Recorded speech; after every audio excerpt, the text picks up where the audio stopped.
Bismillahirrahmanirrahim. Assalamualaikum warahmatullahi wabarakatuh. Waalaikumsalam warahmatullahi wabarakatuh. Alhamdulillah wassalatu wassalamu ala Rasulillah sayyidina Muhammad bin Abdullah wa ala alihi wa sahbihi wa wala wa la haula wa la quwwata illa billah. Alhamdulillah, bersyukur kepada Allah atas limpahan rahmat nikmat kepada kita yang senantiasa menganugerahkan kepada kita as-sihah wal afiyah panjang umur dalam taat kepada Allah dan taat kepada Rasulnya. Amin ya rabbal alamin. Wa insyaallah sedikit ya kita berbicara ma ta'allaqu bil udhiyah yang berhubungan dengan kurban. Waktunya mepet apa? Kita baru untuk ambil berkah. Karena di bulan Dzulhijjah ini ada momen besar dalam Islam. Yang pertama adalah pelaksanaan ibadah haji, yang merupakan salah satu rukun Islam yang ada 5, yang kita doakan saudara-saudara kita yang sedang atau akan melaksanakan ibadah haji diberikan kemudahan oleh Allah Subhanahu wa taala, diberikan kelancaran dalam ibadahnya dan diberikan as-sihah wal afiyah, dan mudah-mudahan kembali ke negaranya masing-masing dalam membawa haji yang mabrur yang diterima oleh Allah Subhanahu wa taala. Sambil seraya juga kita berharap di antara kita mungkin ada yang belum haji, belum umrah, mudah-mudahan diberkati hadzal majlis yang mubarak. Mudah-mudahan di tahun-tahun yang akan datang Allah mentakdir kita melaksanakan ibadah haji, melaksanakan umrah, berziarah ke makam Nabi kita Muhammad sallallahu alaihi wasallam. Amin ya rabbal alamin. Kemudian momen besar dalam Islam al-udhiyah, yaitu pelaksanaan kurban persis pada hari raya Idul Adha dan pada hari-hari tasyrik. Sedikit berbicara tentang kurban. Berkurban itu hukumnya sunnah muakkadah, sunnah yang sangat dikuatkan bagi yang mampu berkurban, dan hukumnya tidak menjadi wajib kecuali apabila dinadarkan.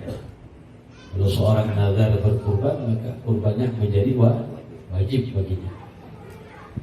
Itu fi haqqina, bagi kita umat Nabi, sunnah muakkadah. Wa amma fi haqqin Nabi sallallahu alaihi wasallam, ada berkurban bagi Nabi itu hukumnya wajibatun, adalah wajib. Khusus bagi Nabi adalah wajib. Memang dalam syariat agama kita ada beberapa hal yang Allah wajibkan untuk Nabi, sunnah buat kita. Di antaranya al-udhiyah, berkurban. Di antaranya qiyamul lail, salat malam. Bagi Nabi Allah wajibkan, bagi kita sunnah. Wa minal laili fatahajjat bihi nafilatan lak asa an yab'atsaka rabbuka maqaman mahmuda. Dia mulai wajib bagi Nabi, sunnah bagi umat Nabi sallallahu alaihi wasallam. Asal dasar berkurban adalah qauluhu ta'ala, firman Allah Subhanahu wa taala dalam surah Al-Kautsar. Surah yang paling pendek ya, hanya 3 ayat. Qala ta'ala inna a'tainaka al-kautsar fashalli li rabbika wanhar inna syani'aka huwal abtar. Allah berfirman dalam Al-Quran, inna a'tainaka al-kautsar, sesungguhnya kami, kata Allah, memberikan kepada engkau wahai Nabi Muhammad al-kautsar. Al-kautsar di sini maknanya al-khair al-katsir, kebaikan yang sangat banyak. Ya Allah nyatakan, sesungguhnya kami memberikan kepada engkau wahai Nabi kebaikan yang sangat banyak. Segala kebaikan Allah berikan buat Nabi sallallahu alaihi wasallam yang terbaik. Segala-galanya buat Nabi sallallahu alaihi wasallam. Ada sebagian ahli tafsir memaknai al-kautsar, yang dimaksud dengan al-kautsar di sini adalah telaga Kautsar. Telaga Kautsar yang disifati oleh Nabi, telaga Kautsar itu man syariba minhu syurbatan lam yadhma ba'daha abada. Yang disifati oleh Nabi Dikatakan lebih manis daripada madu, lebih putih daripada susu. Siapa yang meminum seteguk saja dari telaga Kautsar, maka dia tidak akan merasakan haus selama-lamanya. Mudah-mudahan kita dianugerahkan sama Allah meminum dari telaga Kautsar Nabi kita Muhammad sallallahu alaihi wasallam. Fashalli li rabbika wanhar. Inna a'tainaka al-kautsar fashalli li rabbika. Ay salli salatal 'id. Salatlah engkau wahai Nabi salatal 'id li rabbika, untuk Tuhanmu. Nah, arti salat di sini para ahli tafsir mengatakan salat Idul Adha. Salat apa? Idul Adha. Sehingga para ulama mengatakan kedudukan salat Idul Adha itu lebih afdal daripada salat Idul Fitri. Kenapa? Karena anjurannya termaktub disebutkan dalam Al-Quran. Wassalli li rabbika wanhar, ay wanharil udhiyah, dan sembelihlah hewan kurban. Dan berkurban fadilahnya sangat besar sekali, bahkan merupakan satu ibadah yang paling utama yang dilakukan oleh Ibnu Adam pada hari raya Idul Adha. Sebagaimana yang disabdakan oleh baginda Nabi sallallahu alaihi wasallam, "Ma 'amila ibnu Adam yawma nahar min 'amalin ahabba ila Allah min iragatika." Jadi berkurban itu iragatud dam, mengalirkan darah. Artinya menyembelih hewan kurban.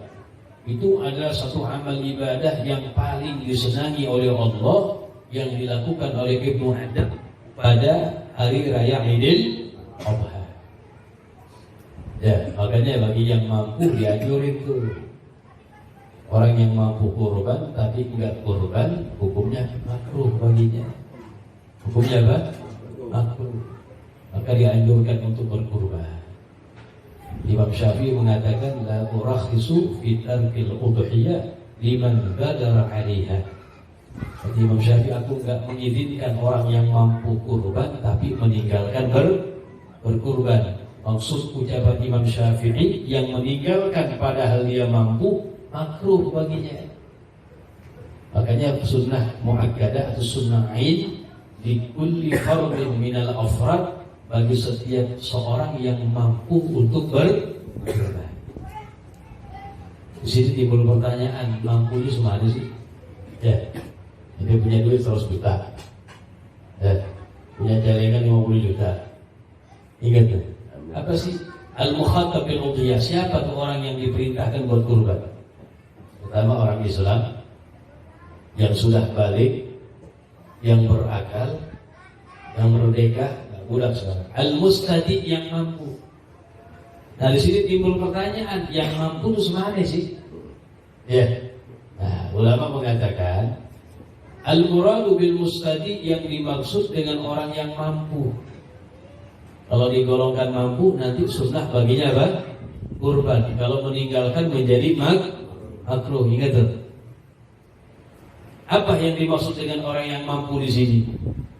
Yang dimaksud dengan orang yang mampu di sini, man yaqdiru 'alaiha, orang yang mampu berkurban fadilatan, melebihi dari kebutuhan dia, kebutuhan orang-orang yang menjadi tanggungan dia pada hari raya Idul Adha dan 3 hari tasyrik.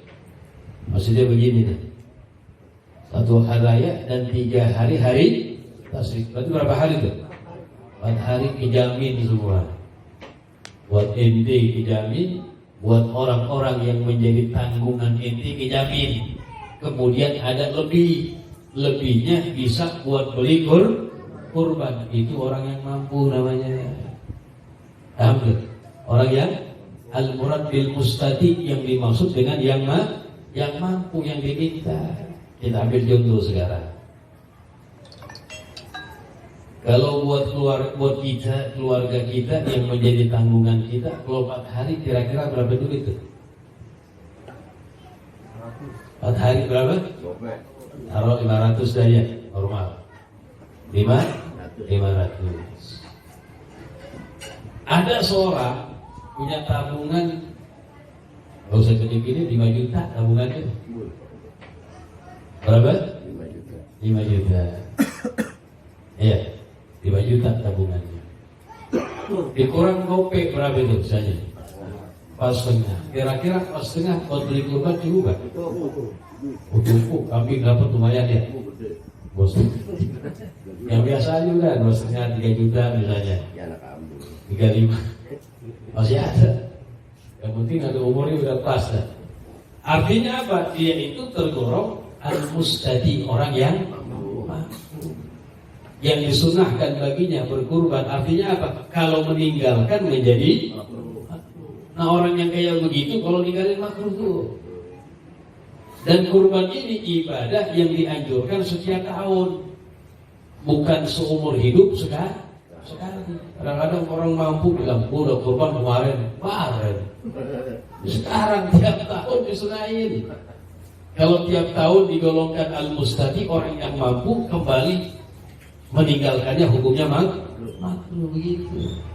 Beda dengan akikah. Kalau akikah umur hidup sekali, bahkan gak disunahkan untuk mengulang daripada akikah. Jadi begitu tuh definisinya. Ini untuk perorangan namanya sunnah ain.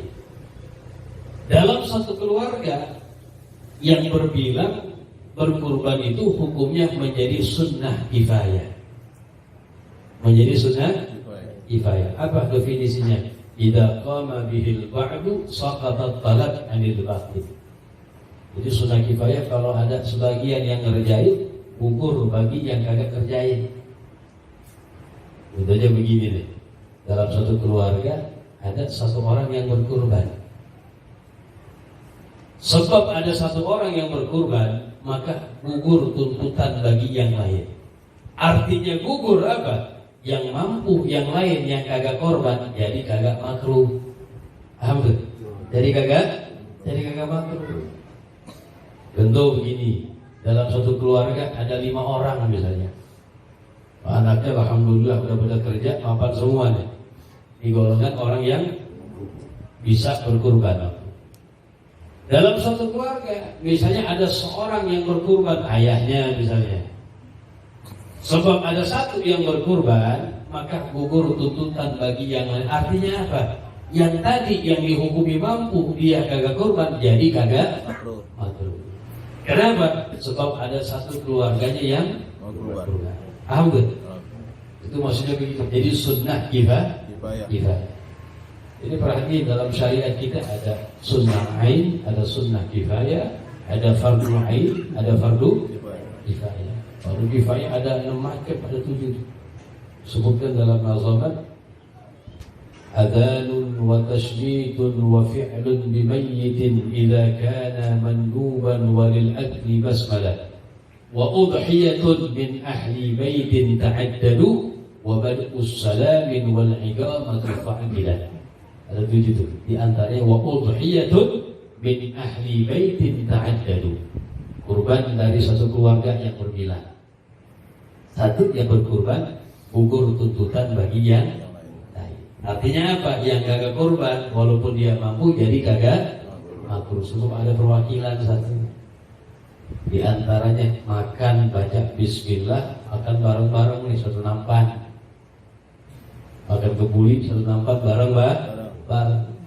4 orang, satu baca bismillah, yang 3 kagak, cukup. Artinya apa? Yang 3 yang kagak baca bismillah jadi kagak makruh. Cuma yang dapat pahala yang baca. Cuma menggugurkan doang di situ. Cuma kalau ente makan sendiri kagak baca bismillah, makruh itu. Ya, makruh. Itu di antara sunnah kifayah. Mulia. Alhasil kesimpulannya, Al-Imam Biduri mengatakan anna quyudal udhiyati salathatun. Bahwasanya syarat-syarat kurban ada 3 dia bilang. Yang pertama, kaunuha minan na'am, berkurban harus dengan binatang ternak yang 3. Unta, sapi, semakna kerbau dan kambing. Jumhur mengatakan enggak sah kurban selain dengan hewan yang 3. Jadi kurban pakai ayam enggak sah, pakai bebek juga enggak, harus dengan hewan yang 3 tadi. Kaunuha minan na'am. Ini hewan yang 3 dinamakan kalimat an-na'am awil an'am, jamak daripada ni'mat. Kenapa hewan yang 3 sumiyat bin na'am, dinamakan dengan ni'mat? Likasrati ni'amil fiha, karena banyaknya nikmat Allah yang Allah letakkan pada hewan itu. Hewan yang 3 luar biasa, nikmat Allah banyak Allah letakkan pada hewan tersebut. Kita ambil contoh hewan kambing dah, biar kita tahu deh, jangan cuma tahu makannya doang. Kambing luar biasa. Kambing tiap hari disembelih berapa tuh? Banyak. Udah bertabik aja dah. Setiap hari disembelih ada, sembelih kan? Iya. Di pasar-pasar dijaga-jaga segala macam. Kalau tukang sate kan banyak. Kalau kita teliti kambing kalau lahir berapa tuh? 1 sama 2, 3, 4 udah hampir nggak ada. Kambing 5 anaknya masuk muri dia. Nggak ada. 2 sama 1 biasa. Dan lahirnya kagak setiap tahun langsung lahir begini. Jarak bisa 1 tahun setengah, 2 tahun termasuk cepat gitu. Tiap hari disembelihin, dipotongin, itu kambing nggak habis-habis ya. Padahal kambing itu binatang yang dikasat mata kita, termasuk binatang yang jarang. Jarang itu di jalan ketemu kambing dia. Kalau ayam banyak gitu ya, betrok sama ayam. Ketemu sama ayam sering. Kambing jarang. Ada di pinggir-pinggir kota. Orang yang merah kali 10, 20, 100 ribu banyak udah. Enggak, kami berapa? 5.000 banyak udah ya. Jarang begitu. Tapi dipotong tiap hari nggak bisa-habis dibuat. Belum Idul Adha. Ini tanpa kita sadari nih. Makanya hewan yang ternak yang 3 ini Allah mengatakan dalam Al-Quran bin bahimatil an'am. Dalam bab zakat, karena hewan yang 3 ini ada zakatnya, disebutkan bab an-na'am. An-na'am jamak daripada nikmat. Kenapa hewan yang 3 ini disebutkan nikmat? Likasrati ni'amil fiha, karena banyaknya nikmat Allah yang Allah letakkan di situ. Ini kan luar biasa. Coba kalau manusia tiap hari potongin, kampung sini 1.000 sehari. Besok kalau di mana kampungnya Jorok Haji sini 1.000 habis. Kambing tiap hari dipotongin nggak bisa betul. Tanpa kita sadari nih begitu. Karena banyaknya nikmat Allah yang Allah letakkan begitu. Ya, itu luar biasa. Jadi harus dengan binatang ternak yang 3 itu. Kalau selain itu maka tidak sah. Nah, tapi di sini ada madhab Ibn Abbas, annahu yakfi iragatud dam walau min dajajah aw awas, kama qalahu al-Maidani. Pendapat Al-Imam Ibn Abbas yang dikenal dengan madhab Ibn Abbas mengatakan cukup ya, pada hari raya itu yang penting ada namanya iragatud dam, pengaliran darah, penyembelihan. Walau min dajajah, walaupun dengan ayam dibilang, atau dengan bebek. Ini pendapat mazhab Ibn Abbas. Jadi nggak mesti hewan yang 3. Nah, cuma jumhur ulama mengatakan kagak sah berkurban kecuali hewan yang 3. Ini cuma pendapat doang. Nah, gurunya Imam Bajuri bilang begini. Imam Bajuri mengatakan, wa kana syekhuna, guru kami memerintahkan orang yang enggak mampu kurban untuk dia bertaglid mengikuti pendapat mazhab Ibn Abbas. Allah, ini belum ada kemampuan beli kambing mahal banget lagi. Nggak ada. Masa setiap tahun nggak kurban sih? Emang gak ada, udah baik. Kan begitu. Kata guru Imam Bajuri, gak apa-apa dah taglid ikutin pendapat mazhab Ibn Abbas. Ya Allah, cuma ada bobe doang, tapi bobe mana ada. asal lah beli ayam jago satu, beli ayam yang hidup ya, kontek kayak dino ya ada nasi. Ya, cuma jangan dibawa ke masjid, jangan. Masjid jangan terima ayam. Ente potong sendiri di rumah. Ya, pas lebaran ya atau hari tasri, potong diniatkan kurban. Siangin dagingnya, maka kasih saudara ente tetangga. Ikutin pendapat mazhab Ibn Abbas. Masa nggak kurban, lu udah tua, belum pernah kurban. Gak apa-apa dah, ikutin pendapat mazhab Ibn Abbas. Ini yang ngomong-ngomong di kurban saya nih jangan. Yang 5 bingung ada CKR dibilangnya. Itu buat amal pribadi. Dikiaskan dengan kurban al-aqiqah, akikah. Dikiaskan dengan kurban apa? Akikah. Sehingga dikatakan ya liman wulida lahu maulud ikbidika ala madhhabi Ibn Abbas. Sehingga dikatakan ada orang yang dianugerahkan dapat anak, ya lahirin bininya, akikah lah kan, walaupun dengan ayam. Ini penala madhab Ibn Abbas menurut pendapat madhab Ibn Abbas. Jadi agama luar biasa. Makanya ikhtilaful ummah rahmat. Perselisihan pendapat para imam itu rahmat bagi kita. Boleh kita praktekin. Aduh ya Allah, bapaknya bilang lu toh masih kecil, lu belum gua akikahin, lu mau punya duit. Kan sunnah kalau kita udah balik untuk mengakikahkan diri kita sendiri. Belum akikah juga ya, belum punya duit, kambing 2 mahal. Udah tua, nggak akikah ya, kata gurunya Imam Biduri, nggak apa-apa dah, tajwid ikutin pendapat mazhab Ibn Abbas. Ini ke pasar ada ayam 2.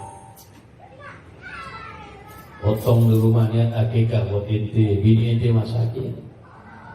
Bawa kemari malam-malam Jumat, benar? Dia bilang akikah gue nih ya. Hanya menjadi bingung nih kok. Palanya malah buat amal pribadi. Jadi yang jelas, tapi jumhur mengatakan nggak sah kurban kecuali dengan hewan yang tiga. Nah, ini buat amal pribadi aja. Ya. Kemudian berkurban itu syaratnya adalah ada waktunya pada hari raya Idul Adha dan hari-hari tasyrik. Mulai kapan waktu penyembelihan? Tanggal 10 Dzulhijjah, dari terbit matahari ditambah ukuran orang mengerjakan 2 rakaat yang ringkas dan 2 khutbah yang ringkas baru masuk waktunya. Jadi dari terbit matahari ditambah ukuran 2 rakaat ringkas dan 2 khutbah yang ringkas baru masuk waktu penyembelihan. Banyak orang kadang-kadang ada yang salah. Mobil khusus orang yang mungkin naruh kambingnya ada di rumahnya masing-masing. Pulang habis sholat subuh dari masjid, anaknya bilang, Pak, potong sekarang aja Pak. Lebaran ini dibilang ya, tanggal 10 lebaran. Bini dia bilang, iya potong sekarang aja Pak, enak, jam 8 udah matang dia bilang. Akhirnya ya udah, karena kejahilannya dipotong sama dia. Padahal waktunya belum masuk. Sampai kapan waktu penyembelihan? Sampai tenggelam matahari tanggal 13 Dzulhijjah. Tanggal 13 Dzulhijjah. Habis itu ala madhhab al-Imam Syafi'i radhiyallahu taala anhu, kullu ayyami tasyrik dhabhun. Seluruh hari-hari tasyrik waktu penyembelihan. Cuma ingat, ada 2 imam besar ini, Imam Abu Hanifah dan Imam Malik. Keduanya berpendapat waktu penyembelihan cuma sampai tanggal 12 Dzulhijjah. Sampai kapan? 12 Dzulhijjah. Imam Abu Hanifah dan Imam Malik bin Anas berpendapat waktu penyembelihan cuma sampai tanggal 12 Dzulhijjah. Tanggal 13-nya sudah bukan lagi waktu penyembelihan. Walaupun dalam madhab kita, madhab Syafi'i, tanggal 13 termasuk waktu penyembelihan. Artinya apa? Ulama bilang khurujan minal khilaf, biar kita keluar dari perselisihan pendapat para ulama. Kalau misalnya ada di antara kita yang pengen mengakhirkan penyembelihan, kalau bisa jangan lebih dari tanggal 12. Kenapa? Karena tanggal 13 waktu ulama berselisih pendapat. Walaupun mazhab Syafi'i menyatakan masih kurban juga di situ. Masih waktu penyembelihan kurban, tapi dua imam besar mengatakan 13 sudah bukan, dibilang. Mungkin ada aja orang yang beli, ntar aja deh tanggal 13 mau beli kambing, udah murah dah tuh. Ya jual aja ya. Istri jualan kambing kan? Iya. Tanggal 13, baru bingung deh. Ada orang yang beli, yang harganya 5 juta dijual 2,5, udah ambil lah. Gitu. Kalau pulangin lagi repot ya. Impas gitu. Tapi jangan, kalau bisa akhirnya tanggal 12. Walaupun nggak jadi masalah. Pendapat mazhab Syafi'i mengatakan masih penyembelih. Cuma ini masalah khilaf, perselisihan pendapat para ulama. Wallahu a'lam bis-shawab. Sallallahu ala sayyidina Muhammadin nabiyil ummi wa ala alihi wa sahbihi wa sallam. Walhamdulillahi rabbil alamin.